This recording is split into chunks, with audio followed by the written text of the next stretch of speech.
Imagine this. It's 1965. A 34-year-old man from Omaha, Nebraska takes control of a failing textile company. Nobody cares. Nobody notices. Fast forward to today, that man is worth over $130 billion. And here's the crazy part, he didn't use hedge funds. He didn't day trade. He didn't touch crypto, options, or NFTs. He used a strategy so simple, it fits on a napkin. And yet, 99% of investors either don't know it, don't trust it, or don't have the patience to use it. I'm talking about Warren Buffett. And today, I'm going to break down the exact strategy that made him the greatest investor in human history. In plain English, no jargon, no fluff. Stay till the end, because the last principle is the one most people completely ignore, and it's arguably the most powerful of all. Before we get into the strategy, let's understand who we're talking about. Warren Buffett started investing at age 11. By age 15, he had already made more money from part-time businesses than most adults earned at their jobs. He studied under Benjamin Graham, the father of value investing, at Columbia University. And then he took Graham's philosophy and supercharged it. His company, Berkshire Hathaway, has delivered average annual returns of roughly 20% per year for nearly 60 years. To put that in perspective, if you had invested just $10,000 in Berkshire in 1965, you'd have over $300 million today. The S&P 500? That same $10,000 would be around $1.7 million. Still great, but Buffett's returns are in a completely different universe. So what's the secret? Most people look at the stock market and see tickers. Buffett looks at it and sees businesses. This one mindset shift changes everything. When you buy a share of Apple, you're not just buying a piece of paper or a number on a screen. You're buying a tiny ownership stake in a real company with real products, real employees, and real profits. Buffett once said, "I never attempt to make money on the stock market. I buy on the assumption that they could close the market the next day and not reopen it for 5 years." Think about that. If the stock market shut down tomorrow for 5 years, would you still want to own what you own? If the answer is no, Buffett wouldn't buy it either. He looks for businesses with strong brand loyalty, people keep coming back, consistent earnings, profitable year after year, low debt, not drowning in liabilities, simple, understandable business models.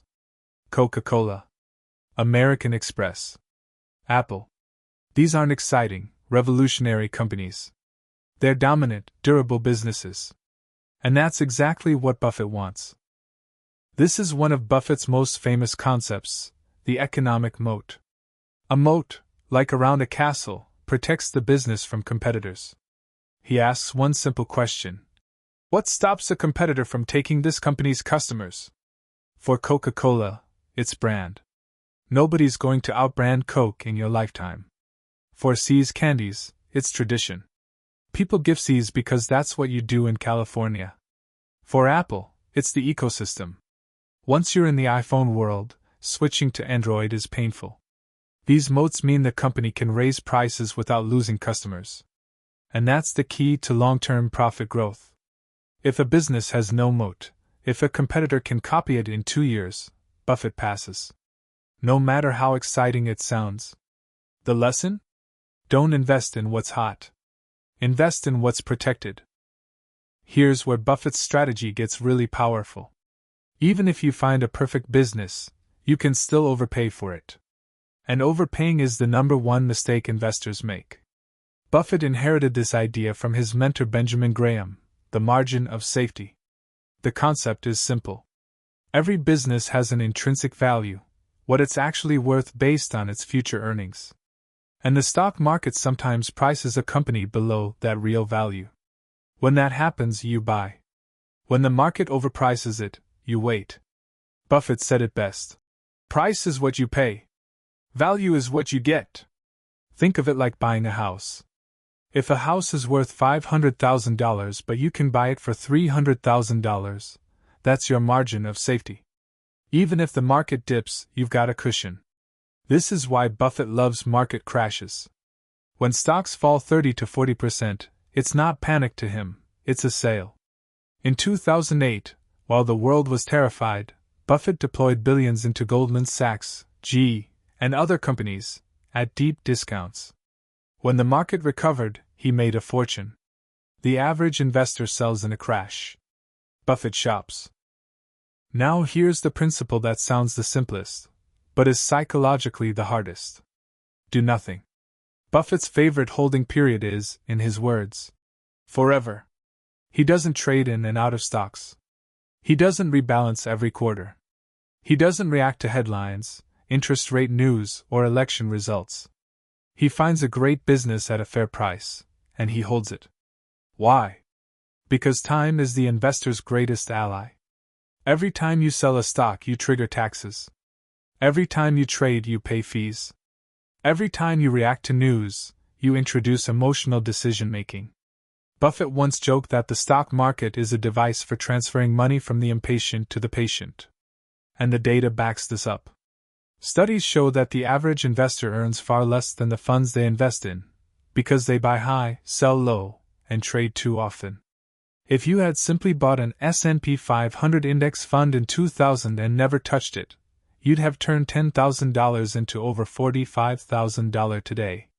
But if you tried to time the market and missed just the 10 best days over those 24 years, you'd have barely doubled your money. The best strategy isn't the most active one. It's often the most boring one. Now, here's the part that surprises most people. When journalists ask Buffett what the average person should do with their money, he doesn't say, buy Berkshire Hathaway. He doesn't say, find the next great stock. He says, buy a low-cost S&P 500 index fund. And keep buying it. Every month. For decades.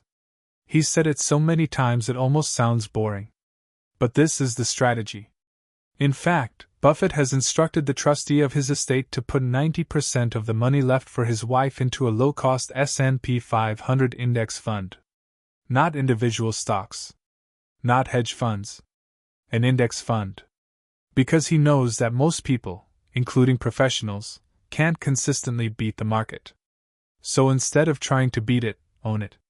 Dollar cost average every month. Reinvest your dividends. Don't panic when markets fall. And give it time. That's the whole playbook for 99% of people. So let's bring it all together. Warren Buffett's strategy is not complicated. It's not secret. It's not locked behind a Wall Street paywall. It's this. 1. Think like an owner. Buy businesses, not tickers. 2. Only buy businesses with a moat. Invest in what's protected. 3. Pay less than something is worth. Always demand a margin of safety. 4. Do nothing. Let time do the heavy lifting.